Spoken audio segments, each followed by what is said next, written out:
If you're young, driven, and sick of playing by society's outdated money rules, this is for you. My advice for finding true financial freedom comes from raw, personal experience. Back in school, my teacher looked at me and decided I was a lost cause. That pushed me to drop out at 16 and start an apprenticeship as a carpenter, making wooden trash cans for a painful 30,000 pounds a year. It wasn't glamorous, but it taught me the reality of money very quickly. Let me explain why most people stay broke.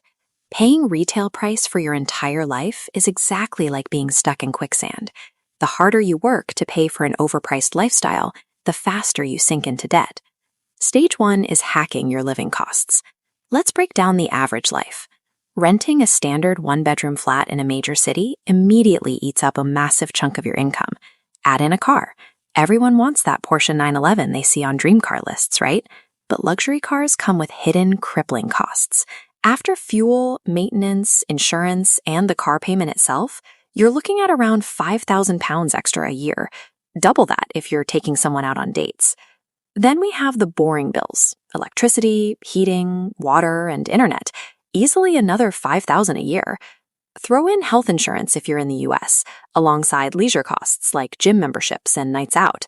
Even your groceries drain you. A branded box of cereal runs about $4.25, while the unbranded version is £2.56, tastes exactly the same, and gives you nearly double the amount. That small change alone saves you hundreds over time.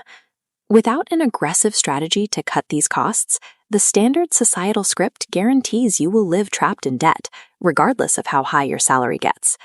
This diagram breaks down how you can actually beat that system. Take two renters.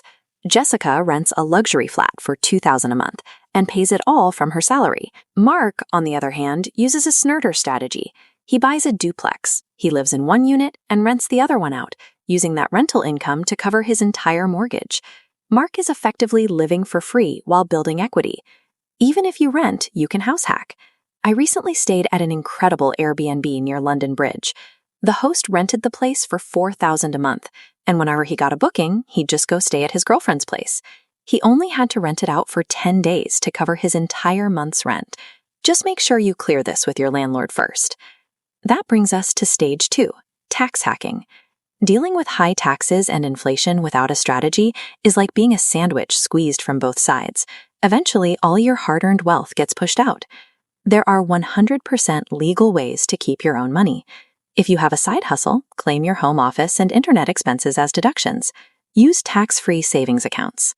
In the UK, you can put £20,000 a year into an ISA tax-free. In the US, use a Roth IRA. The goal is to pay exactly what you owe and not a penny more.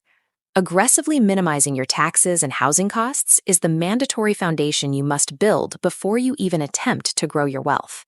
Stage 3 is deal hacking. Everything in life is negotiable if you know how to play the game. Buying a car? Never accept the sticker price. Do your research and pretend you're selling the car to a service like CarMax to see what they offer online.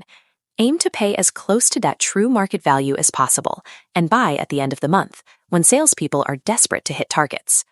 Stage 4 is to get a credit card. The biggest lie young people are told is that credit cards are evil. Yes, they cause debt if you're foolish, but they are the absolute best tool for building a rock-solid credit score, which serves as your true financial reputation. This graph illustrates how a rising credit score inversely drives down your lending costs. Let's say you're buying your first home. A high score secures a much lower mortgage interest rate, mathematically keeping thousands of dollars in your pocket over the life of the loan. Stage 5 is creating an additional income stream. Think of your income like a wooden stool. If you only have one leg, your 9-to-5 job, and it breaks, you crash to the floor. Building multiple legs through side hustles, investments, and dividends makes that stool indestructible. You might say you're too busy, but let's visualize the actual math.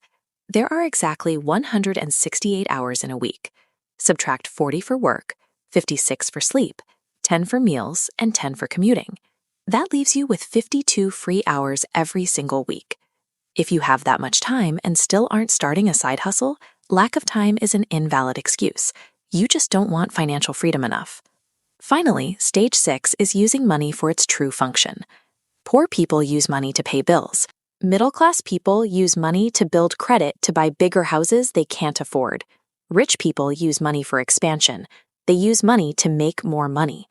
Once your side hustles pay off, do not fall into the trap of upgrading your lifestyle. Instead, invest your profits. I used to work long hours flipping cars and tutoring until I physically ran out of hours. I had to make my money do the heavy lifting.